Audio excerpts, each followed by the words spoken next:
changes, and what are you seeing for us? Any good news? We're quieting down for now. There's a possibility midweek. By Wednesday, Thursday, we could see a little bit more snow, but it's very iffy at this point, and I'll show you in a second. I did want to show you another beautiful shot, the full moon. So this is the last one of the year, the cold moon, and you can see it was beautiful out over the mountains. And again, that's the last one of 2025. It was a little bit obscured by some of the leftover cloud cover, but still a great shot. So thanks so much for sending in that one, Nopi.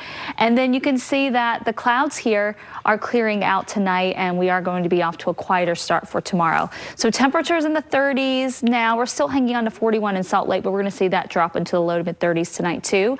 And then we have this big ridge of high pressure that tries to build in, but it never quite gets here. So we stay in this northwest flow, and a lot of the disturbances are just going to keep tracking by to our north. But again, by midweek, there's a chance it may drop far enough south to bring in some more shower activity. But for now, we're just calming things down. Tomorrow morning, a little bit of fog's possible. Tomorrow afternoon, you can see a little cloud cover, but no snow or rain to talk about. Then we get to Monday, we might see a few flurries of snow, but that would be it, nothing measurable. And then we have partly sunny skies again. So the cloud cover lingering, not really getting much precip for the next day or two. And then we have the changes moving in. So looking ahead, Tuesday, a little cloudier, but still dry. Here's Wednesday, and you can see the system staying to our north. Now, some of the forecast models do try to bring it in a little bit further south.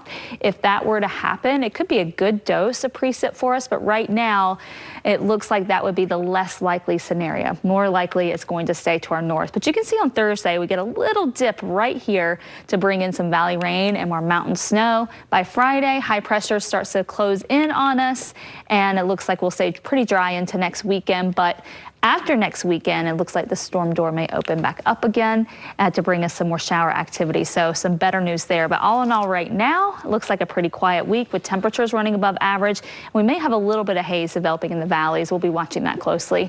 So central Utah for tomorrow, highs in the mid 40s, lows in the 20s tonight, down to 27 in Fillmore.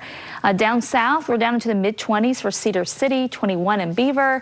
And then St. George, mid 30s tonight, highs tomorrow again close to 60 degrees. Some beautiful weather in southern Utah. Here's your 7-day forecast. Temperatures go into the low 60s early next week, and the middle to potentially close to the upper 60s by next Thursday. Friday, Saturday, mid 60s for you. Then northern Utah, we have those highs in the upper 30s for Cache Valley, mid 40s for West Valley, Spanish Fork in the mid 40s, Wasatch Back low 40s for Heber, but down into the teens and 20s for the Wasatch Back. Park City highs in the upper 30s, and again, a little leftover cloud cover, but that's going to be about the extent of it. So checking out the Wasatch 7-day forecast, and you can see we have temperatures in the mid 40s tomorrow, and then look what happens. They do start to go up, upper 40s Monday, Tuesday.